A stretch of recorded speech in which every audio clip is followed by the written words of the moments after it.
O Sérgio é novinho ainda, não tem genro, mas é genro, né? Porque quando você tem genro, e nora também, né? Mas mais é o genro que costuma ser folgado, né? Primeira vez que chega tímido, né? Depois já começa a se soltar, né? Terceira, quarta vez já vai na geladeira sem pedir, né? Assim, tira o sapato, já bota o pezão em cima do sofá. Acho que eu estou me sentindo um pouco assim já aqui, né? Muito em casa, já é a quarta vez que eu estou aqui. Eu gostaria que os irmãos abrissem na Epístola de Judas. É o menor livro da Bíblia, quem não sabe é antes do Apocalipse. Então você vai no primeiro capítulo de Apocalipse e volta uma folha, então fica fácil de achar. Mas eu quero propor para os irmãos um exercício um pouquinho diferente hoje, já por conta de me sentir muita vontade aqui. Quando a gente lê a Bíblia, quando a gente lê a Palavra de Deus, uma coisa interessante, um exercício interessante, não sei se você já fez, é você se sentir no texto, né? Como se você está vendo lá a história de José e você se sentiu José, você lê a história lá, né, do Abraão, e você imaginar como que é estar lá naquele texto, estar vivendo. Então eu quero fazer um exercício assim com vocês nessa noite. Eu quero situar vocês no texto de Judas, para imaginar como que era e como foi a situação, e para que você possa desenvolver ter um aproveitamento melhor daquilo que a gente vai falar nessa noite. Judas, ele começa se apresentando no começo da epístola como servo de Jesus Cristo, irmão de Tiago, aos chamados, amados de Deus, Pai, e guardados em Jesus Cristo. A misericórdia, a paz e amor vos sejam multiplicadas. Isso é uma carta. Judas, segundo a tradição da igreja, segundo o que se sabe, ele era irmão de Tiago, e Tiago era irmão de Jesus. Portanto, Judas era irmão de Jesus. Mas ele humildemente se apresenta como irmão de Tiago. Ele não fala assim, eu sou irmão de Jesus. Ele fala assim, eu sou irmão de Tiago. Porque Tiago foi pastor na igreja de Jerusalém, então era uma pessoa conhecida de todos. E ele então se sentia menor do que Tiago, então você diz assim, eu sou irmão de fulano. Meu nome é Claudinei Duarte, mas eu não sou irmão do Cláudio Duarte famoso. Eu sou irmão de outro Cláudio Duarte. E filho de outro Cláudio Duarte. Mas eu não tenho nada a ver com o famoso. Mas o Judas aqui, então, ele era irmão de Jesus. E a situação do tempo em que essa carta estava sendo escrita era uma situação de que a igreja estava passando perseguição de fora, mas a pior perseguição que a igreja estava passando era a perseguição de dentro. Muitas vezes a gente pensa, a gente olha para o mundo e fala assim, o mundo está perseguindo a igreja. Eu vou te falar que enquanto o mundo está perseguindo a igreja ora, a igreja jejua, a igreja busca a Deus, a igreja se consagra, porque há uma perseguição externa. Mas quando a perseguição ou quando o ataque à igreja é interno, às vezes a igreja tende a fazer vistas grossas e a heresia, o falso ensino, o pecado, ele entra na igreja sem que se perceba, porque não é um ataque externo, é um ataque interno, a coisa que está acontecendo dentro da igreja. Então você imagina uma igreja que os apóstolos estavam sendo mortos, provavelmente, segundo se sabe, é possível que Pedro e Paulo já estivessem mortos quando essa carta foi escrita. Essa carta é meio que uma continuação da carta que Pedro escreveu, a segunda carta de Pedro, então ela tem muita semelhança. Se depois você quiser fazer um exercício em casa e ler 2 Pedro, você vai ver que os temas são muito parecidos.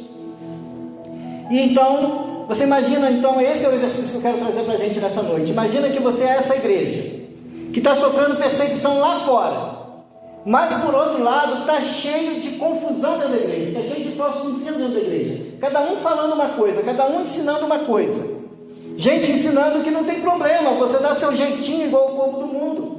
Afinal de contas, se você for muito santo, aí a perseguição vem pior. Então é melhor você se adequar ao mundo, se adequar aos tempos, se adequar às maneiras de viver do mundo. Você imagina que você está vivendo nessa igreja, e não precisa ir muito longe não, que tem muita igreja nos nossos dias vivendo dessa maneira. Muita igreja se adequando aos costumes do mundo, aquilo que o mundo hoje acha normal, muita gente dentro da igreja achando que é normal também.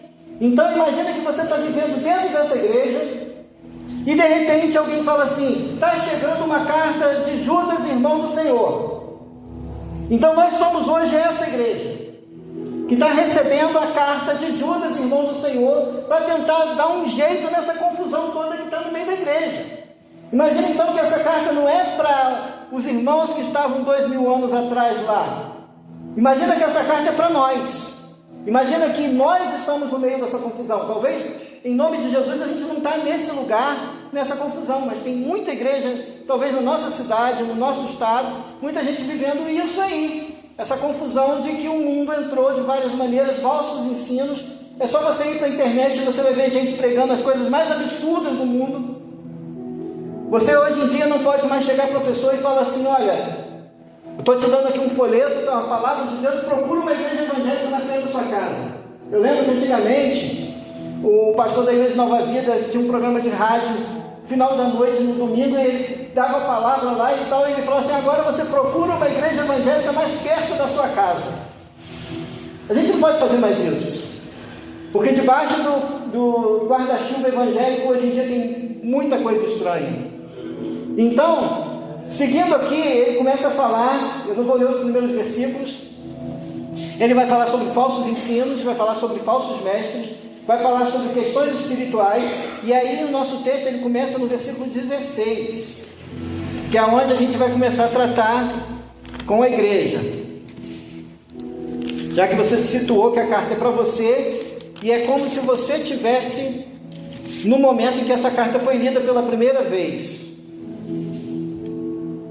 No versículo 20: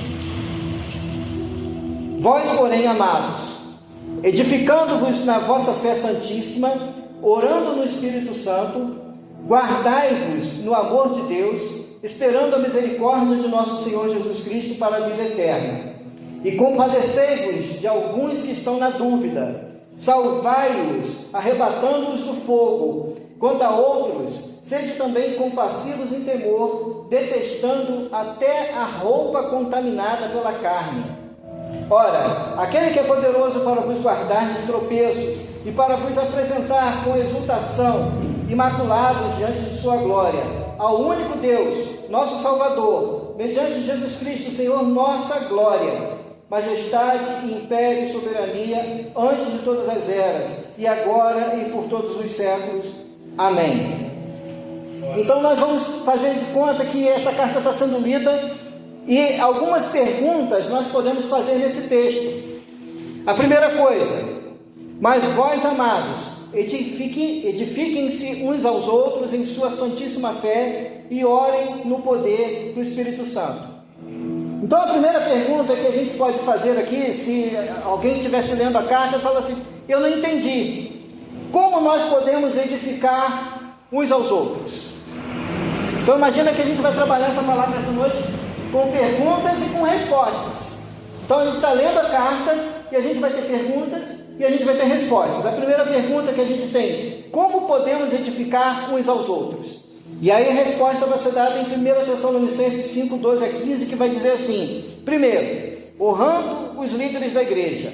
Irmãos, honrem seus líderes na obra do Senhor. Eles trabalham arduamente entre vocês e lhes dão orientações. Tenham um grande respeito e amor sincero por eles, por causa do trabalho que realizam. Então a primeira coisa que, quando começa a explicação, é que para que uma igreja seja saudável, que uma igreja seja sadia, é necessário que haja uma liderança motivada. Porque sem uma liderança motivada na igreja, o pastor vai ficar desmotivado em estudar a palavra de Deus, ele vai ficar desmotivado em preparar a palavra, ele vai ficar desmotivado em orar pela igreja, ele vai ficar desmotivado em fazer a igreja crescer, em trabalhar pela igreja, ele vai ficar desmotivado. Então, se o pastor ele se sente cansado, sobrecarregado, sozinho, abandonado, sem apoio dos irmãos, ele se torna fraco. E se ele se tornar fraco, como ele pode confrontar as coisas que se levantam contra o ensino da igreja, a doutrina da igreja, a vida da igreja? Então a primeira coisa aqui, para que a gente possa edificar uns aos outros, é: motive o seu pastor, apoie o seu pastor, honre os seus pastores. Aqui há mais de um pastor. Honre os seus pastores, ajude os seus pastores, porque o confronto, a luta, a batalha que se levanta contra a vida de homens de Deus nesses dias é tremendo. É tremendo. Então a primeira coisa para que a gente possa se edificar, Paulo diz, é honrar os líderes. líderes. Segunda coisa que Paulo diz é: vivam em ambiente de paz entre os irmãos. Vivam em paz uns com os outros. Irmãos, pedimos que advirtam os indisciplinados. Quando começa a conversinhas paralelas, e formação de panelinha dentro de igreja, de grupinho dentro de igreja, e um começa: eu sou de Paulo, eu sou de Pedro, eu sou de João, eu sou de Apolo, e eu não sou de ninguém, eu sou de Cristo. Jesus disse que uma casa dividida, ela não permanece. Infelizmente, hoje, o trabalho começa a se levantar, e daqui a pouco começa a gente se levantar dentro e causar tumulto e confusão. E antes que isso cresça, Paulo diz assim: admoeste, advirta os indisciplinados.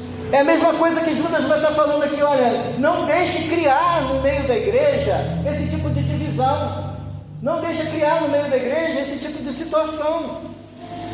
Outra coisa que Paulo ensina: ajudem a encorajar aqueles que são fracos na fé, encorajem os desanimados, ajudem os fracos, sejam pacientes com todos. Está vendo aquele irmãozinho que não vem no culto? Manda um zap para ele: irmão, você está bem? Está precisando de uma oração? Está precisando de uma visita? O que está acontecendo com você, que eu não estou te vendo? Você está trabalhando demais? Você está precisando de alguma ajuda? Está precisando de um apoio? Quer que eu vá aí orar com você? Porque muitas vezes a pessoa está lá se sentindo abandonada. Eu já vi muito isso, irmãos. Eu já vi muito isso. A pessoa às vezes passa mês sem ir na igreja e ninguém manda o zap. Eu vi um irmão, não vou falar um nome que muita gente talvez conheça, mas não é de convívio de nenhuma igreja nossa aqui. Mas esse irmão, ele ficou doente, ficou internado no hospital meses, ninguém foi visitar ele. Ele voltou para casa, ninguém foi visitar ele. E depois que ele foi visitar uma igreja, ele resolveu ficar na igreja. Aí falou assim: ué, irmão, você botou em que igreja? Ué, mas ninguém até hoje lembrou. Eu estava pastoreando a igreja lá em Sumidouro. E o que aconteceu? Eu evangelizando e tal, tinha um programa de rádio lá. E um dia eu estava passando pela rua, vou contar isso rapidamente. Eu ouvi minha voz num horário que eu não estava na rádio. Eu falei assim: o que está acontecendo? Esse horário assim, eu não estou na rádio, estou ouvindo minha voz. Aí bati palma. Aí a pessoa veio. Aí estou ouvindo minha voz aqui, eu sou o pastor Claudinei, esse programa de rádio sou eu que faço e tal. Você está ouvindo na rádio, esse programa está na rádio? Ele falou assim: não, eu gravo todos os seus programas no meu gravador. Aí eu falei assim: ah, legal. Você quer que eu entre, faça uma oração, dê uma palavra para você e tal? Aí eu entrei, orei por ele, pela mãe dele crente da igreja batista, já tinha vários anos que não congregava. Aí comecei a dar estudo bíblico para aqueles dois, para essa senhora e para o filho dela. Aí, o que aconteceu? Ele começou a frequentar a igreja. De repente, o que aconteceu? O pastor da outra igreja lá descobriu que a irmã estava recebendo estudo bíblico em casa, começou a visitar a irmã também, e começou a levar fome para buscar a irmã. Ela passou anos sem ninguém visitar, esqueceram. Encorajem aqueles que são fracos na fé. Vivam em um ambiente onde o perdão seja regra. Cuidem que ninguém retribua o mal com o mal, mas procurem sempre fazer o bem uns aos outros e a todos. Então esses são os conselhos para que a gente possa edificar uns aos outros. Outra coisa que Judas fala é orar no poder do Espírito Santo. E aí a gente vai puxar aquela veiazinha pentecostal: vou falar em línguas. Mas será que todo mundo fala em línguas? Não, né? O que é orar no poder do Espírito Santo? Romanos 8, 26 a 28. Paulo vai explicar também. Eu estou me apoiando em Judas e estou me apoiando em Paulo. Orar sabendo que através da obra do Espírito Santo, nossas orações são levadas e perfeitas a Deus. Ele disse assim no versículo 26: e o Espírito nos ajuda em nossas fraquezas, pois não sabemos orar segundo a vontade de Deus mas o próprio Espírito intercede por nós com gemidos que não podem ser expressos em palavras. E o Pai, que conhece cada coração, sabe quais são as intenções do Espírito, pois o Espírito intercede por nós, o povo santo, segundo a vontade de Deus. Então nós temos aqui que nós temos que orar no poder do Espírito Santo, crer que o Espírito Santo tem poder, que Ele é o intercessor da igreja, que Ele é o doador de dons da igreja, que é aquele que cuida da igreja, que é aquele que fortalece a igreja, que é aquele que conduz a igreja. Então, crendo nisso, nós temos confiança de que as nossas orações são ouvidas. Não pelos nossos méritos, pela nossa força, pela nossa capacidade, mas nós cremos que pelo poder do Espírito Santo, nossas orações são entregues a Deus. Pelo poder do Espírito Santo, as nossas orações são corrigidas e entregues ao Senhor. Então, orando pelo poder do Espírito Santo, a nossa oração é elevada aos céus. Orar no poder do Espírito Santo também orar aceitando que a resposta e o tempo de Deus são conforme a vontade de Deus e não a nossa. No versículo 28 ele diz assim: sabemos que Deus faz todas as coisas cooperarem para o bem daqueles que o amam e que são chamados de acordo com o seu propósito. Aleluia. Será que a gente tem orado para que o nosso propósito, os nossos objetivos, aquilo que nós temos no nosso coração, seja realmente segundo a vontade de Deus? Porque Tiago diz também que muitas vezes as nossas orações não são ouvidas, porque elas são segundo a vaidade do nosso coração, para gastar segundo os nossos próprios interesses mesquinhos. Mas quando você ora para que vidas sejam salvas, você está orando segundo a intenção do coração de Deus. Quando você está orando para que haja conversões nesse lugar, você está orando para que haja segundo a intenção do coração de Deus. Quando você ora para que vidas sejam libertas de demônios, você está orando segundo o coração de Deus. Quando você ora para que seus filhos sejam salvos, você está orando segundo o coração de Deus. Aleluia. Quando você está orando para que Deus te dê frutos espirituais e dom espiritual, você está orando segundo o coração de Deus. Aleluia. Então o problema da oração não é se Deus responde sim ou não, mas o problema é: será que eu estou orando segundo a vontade de Deus? Porque quando a gente está orando segundo a vontade de Deus, sim, Deus vai cumprir a vontade dele em primeiro lugar.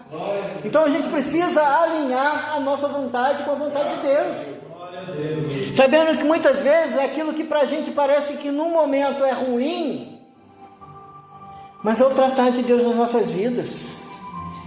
Às vezes os nossos filhos precisam dar uma escapadinha lá fora para poder ter uma conversão real, porque muitas vezes pode ficar agarrado dentro da igreja, simplesmente adotar a religião, mas não ter uma experiência de conversão. E vai viver a vida inteira sem saber quem é Jesus, mas foi batizado, mas toca na igreja, canta na igreja, faz coreografia na igreja, faz não sei o que na igreja, mas não se converteu. E às vezes Deus vai permitir lá no fundo ter uma experiência para um dia se converter de verdade. Eu oro isso todos os dias para os meus filhos, para que eles tenham realmente uma experiência de conversão verdadeira. E é isso que você tem que orar pelos seus filhos, orar pelos seus netos, quem tiver. Ele vai seguindo dizendo assim: guardai-vos no amor de Deus, esperando a misericórdia de nosso Senhor Jesus Cristo para a vida eterna. Em outra versão: mantenham-se firmes no amor de Deus, enquanto aguardam a vida eterna que nosso Senhor Jesus Cristo lhes dará em sua misericórdia. O interessante é que quando você começa a sua caminhada com Cristo, quando você começa a sua caminhada com o Senhor, se você logo aceitasse Jesus, se batizasse e tal, e já morresse, a caminhada foi curtinha, né? Mas tem gente que vai ter uma caminhada aí de 50 anos, 60 anos dentro do Evangelho, 70 anos dentro do Evangelho, vai viver uma vida inteira dentro do Evangelho. Alguém já ouviu falar daquele livro O Peregrino? Alguém já ouviu falar? Quem não leu esse livro, procura na internet, você vai achar. Esse livro é maravilhoso. Ele conta a história e a trajetória de um cristão. O personagem é o cristão, e vai assim, um tipo de uma metáfora, de uma história, de uma parábola, contando a caminhada desse homem até chegar no céu. Tudo que você passa, tudo que a gente pode passar, todos os perigos que um cristão passa até realmente chegar no céu. A ideia aqui é que a gente precisa ter esse espírito: guardai-vos Guardai-vos. Parece aquela parábola da pérola que o homem acha o tesouro no campo e ele esconde. Porque há uma série de ladrões tentando roubar o tesouro que Deus te deu. Há uma série de ladrões tentando roubar a pérola de grande valor. Você precisa guardar no seu coração. A tua palavra escondi, guardada no meu coração para não pecar contra ti, disse o salmista. Então ele guarda, porque ele sabe que a trajetória vai ser longa. Você guarda o azeite porque você sabe que o noivo pode demorar. E aí, guardar e confiar no amor de Deus. O amor de Cristo se manifestou se entregando por nós e continuamente nos consola. 2 Tessalonicenses 2:16 a 17 diz assim: e o próprio nosso Senhor Jesus Cristo, nosso Deus e Pai, que nos amou e em graça nos deu uma eterna consolação e boa esperança, console os vossos corações e vos confirme em toda boa obra e palavra. É interesse do Senhor que a sua fé seja guardada. É interesse do Senhor que você persevere. Por isso, se você está ligado com o Senhor, se você está guardado nas mãos do Senhor, Ele vai te ajudar nessa caminhada. Não pense que você está sozinho nessa caminhada de lutar contra o pecado, que você está sozinho nessa caminhada de lutar contra o mundo. Você está sozinho nessa caminhada de lutar contra a sua carne. O Espírito Santo é seu ajudador. E o próprio Deus, Ele é aquele que te fortalece para que você possa chegar ao fim da caminhada. A perseverança de um crente não é obra dele mesmo, é obra do Senhor, é obra do Espírito Santo. Porque por nós mesmos, irmãos, você não estaria aqui numa quinta-feira chuvosa, à noite, buscando a presença de Deus. Você não estaria aqui hoje, enquanto outros estão fazendo tantas outras coisas, você não estaria aqui para ouvir a palavra de Deus. Isso é obra do Espírito Santo, e com certeza Ele vai completar a obra naquilo que eu sou falho, que os pastores são falhos, que os irmãos que ministraram louvor são falhos. Ele vai completar a obra na sua vida. Agora, quando a gente fala de volta de Jesus, Pedro ele vai ser um pouco duro naquilo que ele vai falar sobre a volta de Jesus em 2 Pedro 3, 10 a 15. E aí dá um pouco de medo quando você vê como Pedro fala.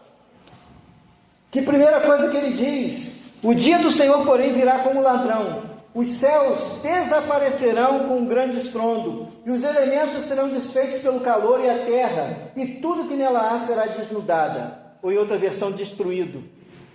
Então, Pedro está dizendo assim: no dia da vinda do Senhor vai ser um dia terrível. Fogo vai descer do céu, as pedras vão se desmanchar, os montes vão cair sobre as pessoas. Vai ser um dia de pavor. Aí você diz assim: meu Deus, eu não quero que Jesus venha, porque vai acontecer tudo isso. Mas aí você diz assim: ao contrário, porque eu sei que para nós não é dia de dor, é dia de alegria. Porque enquanto o juízo estará sendo trazido sobre o mundo, nós estaremos subindo com Ele. Enquanto o juízo de Deus, os flagelos de Deus estiverem sobre esse mundo, nós estaremos ceando com Cristo no céu. Quem crê que será arrebatado aqui? Essa esperança. Então você tem que esperar sabendo que tudo vai ser mudado. Mas quando a gente tem isso, muitas vezes a gente está tão acostumado com essa ideia de volta de Jesus e arrebatamento da igreja e crer nessas coisas, e aí a gente olha assim e fala assim: tá, mas e quem não ouviu a palavra? Será que essa espera não deveria nos motivar mais a ser mais ousados na evangelização, mais ousados em levar o evangelho a outras pessoas, mais ousados em ser mais enfático com a palavra de Deus? Porque se a gente olha para essas coisas e fala assim: eu estou garantido, eu sou salvo, vou subir com Cristo. Mas será que eu não estou sendo omisso em não ser enfático e chegar para a pessoa e falar assim: olha, Jesus está voltando, e para aquele que não creu nele será dia de juízo, será dia de sofrimento, será dia de angústia? Porque Pedro está dizendo aqui, no versículo seguinte, ele diz assim: visto que tudo será assim desfeito, que tipo de pessoa é necessário que vocês sejam? Vivam de maneira santa e piedosa. Então, quando Judas diz que a gente tem que estar preparado, guardados no amor de Deus, esperando a vinda do Senhor, Pedro está dizendo como vai ser essa vinda, e como a gente deve se preparar para essa vinda. Porque o próprio Jesus disse que seria como nos dias de Noé, em que as pessoas não estavam preocupadas com nada. As pessoas casavam e se davam um casamento. É errado casar? Não. É errado dar seu filho para casar com alguém? Não. Mas ele está falando de uma vida corriqueira, preocupado em ganhar dinheiro, preocupado em crescer patrimônio, preocupado em lazer, preocupado em tantas coisas. Isso aqui é uma ferramenta de distração tão grande, irmãos. É ruim? Não, porque você pode usar para estudar a palavra de Deus. Você pode usar para baixar um livro evangélico bom e ler. Você pode assistir um vídeo de uma boa pregação. Você pode ouvir um áudio de uma boa pregação. Como você pode ver porcaria. O uso que você dá é você que decide. Mas como que a gente vive? Pedro está dizendo, olha, se vai ser dia de juízo e de dor, como eu me preparo para esse dia da vinda do Senhor? Sabendo que será um dia de castigo e de juízo sobre o mundo, como eu me preparo? Que tipo de pessoa eu devo ser? Aí ele diz, esperando o dia de Deus e apressando a sua vinda. Primeiro eu guardo a minha vida com Deus, e depois eu apresso a vinda do Senhor pregando o Evangelho para todas as pessoas. E se eu não posso ir, ajudando quem vai, porque muitas vezes você não pode ir, mas você pode motivar quem pode ir, ajudando, ofertando, contribuindo, apoiando, orando. Há várias maneiras de você fazer isso. Quantas vezes a gente perde tempo orando por missões? Quantas vezes a gente perde tempo, e a gente tem isso muito vivo na nossa igreja lá, porque é uma igreja que trabalha muito com missões, e a gente tem contato com muitos missionários. Há pouco tempo atrás eu estava falando com uma missionária que estava na Nova Guiné, na Nova Zelândia, sofrendo ataques terríveis do diabo naquele lugar. Um filho de um missionário tinha sido morto, eles estavam fugindo, estavam acontecendo situações cruéis, eles estavam falando assim, eu não estou aguentando, ora por nós. Eu falando com ela no WhatsApp, ela é daqui do Brasil, trabalha com uma missão da Jocum, e assim, muitas vezes o que a pessoa só precisa de alguém que fala assim, eu estou orando por você, estou te apoiando, estou aqui, ó, que você precisar, eu estou à tua disposição. A igreja tem que se preocupar com a vinda de Jesus, se preocupando com apressar a vinda do Senhor. É o que Pedro estava dizendo, esperando o dia de Deus e apressando sua vinda. Naquele dia os céus serão desfeitos pelo fogo, os elementos se derreterão pelo calor. Todavia, de acordo com a sua promessa, esperamos novos céus e nova terra, onde a justiça habita. E ele continua dizendo, compadecei-vos de alguns que estão na dúvida. Sabe aquela pessoa que acabou de vir do mundo? Ela não tem noção nenhuma de evangelho. A ideia que ela tem de Deus é a ideia que o mundo deu para ela. A ideia popular de Deus. Que Deus é um velhinho da barba branca, esse é o Papai Noel, né? Bonzinho, que não vai castigar ninguém, que não vai fazer juízo sobre ninguém. Por outro lado, distante, que está muito ocupado e que muitas vezes não tem tempo para ouvir nossas orações. É a ideia que a pessoa vem, porque é a ideia que o mundo tem de Deus. E aí essa pessoa é presa fácil para falsos líderes, falsos mestres, gente aproveitadora, sabe? Gente que só está interessada em arrancar o dinheiro da pessoa em nome da fé. É só você ir no WhatsApp, no Facebook, nas internets da vida aí, nos TikToks da vida aí, que você vai ver um monte de gente aí se oferecendo para orar em troca de dinheiro. Gente oferecendo para profetizar em troca de dinheiro. E as pessoas estão querendo Deus, mas da maneira dela, e são vítimas dessas pessoas. Mas o que a gente está fazendo para levar o verdadeiro evangelho para essas pessoas? O que a gente está fazendo para pregar o verdadeiro Jesus para essas pessoas? Ele diz aqui, compadecei-vos de alguns que estão na dúvida, salvai-os e arrebatai-os do fogo. É possível que alguém esteja vivendo dentro da igreja, mas que não tenha o Deus verdadeiro dentro da igreja. Mas por que não tem um Deus verdadeiro? Porque ela está na dúvida e ela está crendo naquilo que não deveria crer, e aquilo que ela deveria crer, ela nem sabe que existe. E aí cabe a mim, a você, principalmente aos pastores, aos pregadores da igreja, ser mais enfático com o evangelho e ensinar o que é verdadeiro e o que é falso, mostrando o que é errado, denunciando o pecado, denunciando o erro, denunciando os falsos ensinos. Por quê? Porque mesmo dentro da igreja, Judas estava dizendo que essas pessoas estavam caminhando em direção ao fogo. Salvai-os do fogo. É o que ele está dizendo. Compadecei-vos de alguns que estão na dúvida, salvai-os, arrebatando-os do fogo, quanto a outros, sede também compassivos em temor, detestando até a roupa contaminada pela carne. Ele vai estar falando que até o pecado está tão sujo na vida da pessoa, que até a roupa tem que jogar fora. O pecado está tão sujo, que já contaminou até as roupas. Já impregnou até as roupas, sabe aquela pessoa plurida? Que as feridas estão pluridas de lepra. E aquilo contaminou as roupas e mesmo que ela tenha sido recebida a oração da fé e curada, aquelas roupas têm que ser jogadas fora. E ele está dizendo assim, tenha paciência, mas cuidado, detestando até a roupa contaminada pela carne. Ame o pecador, mas não ame o pecado dele. Tenha misericórdia do pecador, mas não passe a mão sobre o pecado do pecador. Aleluia.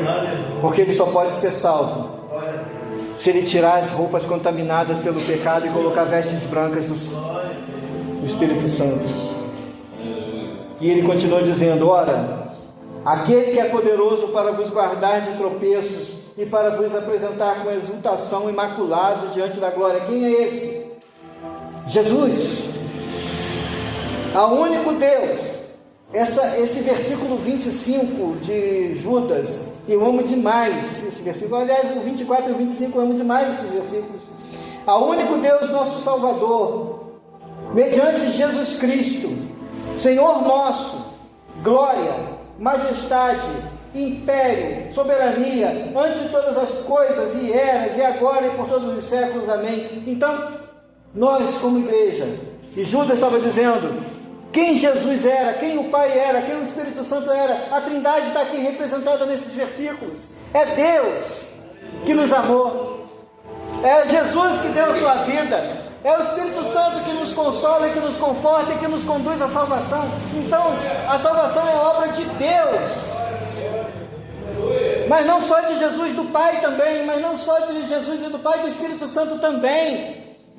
E ele diz de novo, ora, aquele que é poderoso para vos guardar de tropeços e para vos apresentar com exultação, imaculado diante da sua glória, ao único Deus, nosso Salvador, mediante Jesus Cristo, quer dizer, através de Jesus, Senhor, nossa glória, majestade, império, soberania, todo poder, toda honra, toda glória seja dada a Jesus Cristo, por todos os tempos e eras, e agora e por todos os séculos. Amém. Eu encerro essa palavra nessa noite, te pedindo para que você se coloque de pé. Eu sei que hoje nós estamos em família, mas que essa palavra ela possa ser completada no seu coração. Que a gente possa olhar para as ameaças externas à igreja, mas também para aquilo que a gente está deixando de fazer. Da mesma forma que aquela igreja foi confrontada por Judas, dizendo, olha, o mundo está oprimindo vocês, há perseguição, há falsos mestres no meio da igreja, há falsos ensinos no meio de vocês, mas não acabou, Jesus está voltando. Aleluia. Glória a Deus. E há uma tarefa para você, irmão, há uma tarefa para você, irmã, há tarefa para nós que estamos no púlpito. Pedir o pastor que vem estar orando. Glória a Deus, aleluia. Amém. Obrigado. Palavras da mesma direção também. A última mensagem que eu tive ministrando também foi um pouquinho dura, onde até falei com os irmãos, né? Mas é desse jeito mesmo. Por que eu tenho sido assim? Porque Jesus está muito perto de voltar. A vinda de Jesus, a Jesus está muito próximo. Glória a Deus. Não é? E não se iluda com uma grande multidão lá. Tá, pastor? Não se iluda com isso, não. Olha só. Nós estamos aqui. Como foi falado a respeito da chuva, mesmo chovendo, nós estamos aqui. Glória a Deus. Não nos parou. Você sabe por quê? Porque o nosso compromisso é com Cristo Jesus. A nossa vida pertence a Cristo. Amém? Esta igreja pertence ao Senhor. Graças a Deus. Aleluia. Vamos orar. Glória a Deus. Pastor passou para mim orar. Pastor passou aqui 5 minutos antes. Bênção de Deus. Vamos estar orando por você.